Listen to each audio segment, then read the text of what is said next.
இன்றைக்கி நம்ம எங்கே கிளம்பிட்டோன்னு பார்த்தீங்கன்னா அழகர் கோயிலுக்கு, மதுரையில் உள்ள அழகர் கோயிலுக்கு தான் போகலான்னு கிளம்பினோம் காரில். ஃபஸ்ட்டு என்ட்ரன்ஸ் ஃபீஸ் வந்து பார்த்திங்கன்னா 50 ரூபா காருக்கு.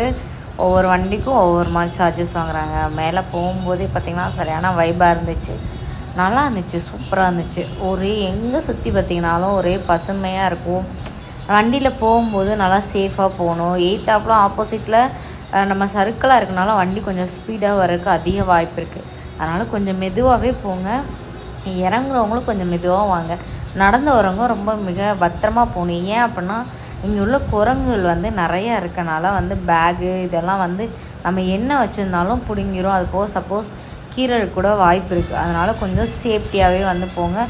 பை கட்டப்பையெல்லாம் இருந்துச்சுன்னா கொஞ்சம் ஒழிச்சு வச்சுக்கோங்க. கையில் ஒரு குச்சி வச்சுட்டிங்க அப்படின்னா மோஸ்ட்லி வந்து வராது. ஆனால் வந்து என்ன அந்த கட்டப்பையில் என்னமோ இருக்குன்னு நினச்சிட்டு வந்துடுறாங்க.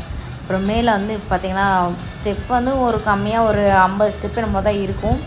மேலே போய் ஏறி பார்த்துட்டு மேலே ஏறி போகிறது தான் ரொம்ப மிகப்பெரிய கஷ்டமே. கொஞ்சம் ஈஸியாக தான் இருக்கும், இருந்தாலும் கொஞ்சம் செங்குத்தாக இருக்கனால கஷ்டம். அதுக்கிடையில் வந்து பார்த்திங்கன்னா குரங்குக்கு வந்துட்டு அந்த இது பொரியெல்லாம் வாங்கி கொடுப்பாங்க, அதெல்லாம் சாப்பிடுவாங்க. அது அங்கங்கே சேல்ஸ் பண்ணுறாங்க அந்த சைடில். அதை வாங்கி கொடுக்குறோம், பத்திரமா கொடுக்கணும். டக்குன்னு கையிலேருந்து வந்து வேகமாக பிடுங்கிடுது பாருங்கள். அதனால் பார்த்து மெதுவாக கொடுங்க. அது வந்து தீர்த்த ஆடுறதுக்கு கேன் வேணுன்னா கேன் வந்து வெளியே 30 ரூபா சார்ஜஸ் வாங்குவாங்க. அங்கேருந்து மேலேருந்து கீழே பார்த்தோம் பாருங்கள், செம்மையாக இருந்துச்சு. நீங்களே வீடியோவில் பாருங்களேன், பச்சை பசேர்னு இருக்குது.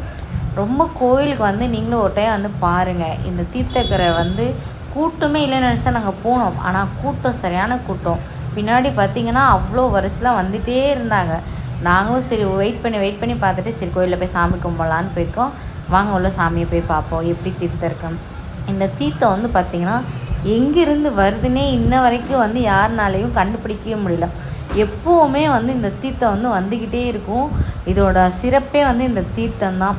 இந்த தீர்த்தத்தில் ஆடிட்டு மேலே போய் சாமி ராக்காட்சி அம்மனை வந்து சாமி கும்பிட்டு நல்ல தரிசனங்க. வீக்லி டேஸில் போனோம் அப்படின்னா நல்லா சாமி கும்பிட்டு வரலாம். இந்த தீர்த்தம் தாங்க எங்கேருந்து வருதுன்னே முடியலை. வெளியே வந்தோன்னா நம்மளுக்கு தேவையான திங்ஸ்லாம் வாங்கிட்டோம். நாங்கள் இங்கேருந்து எடுத்த பிக்சர்ஸ்லாம் 2-3 ஆட் பண்ணியிருக்கேன். எப்படி இருக்குன்னு பார்த்து சொல்லுங்கள். வீடியோ பிடிச்சிருந்துச்சுன்னா லைக் பண்ணுங்கள், ஷேர் பண்ணுங்கள். பக்கத்தில் உள்ள கீழ் பக்கத்தில்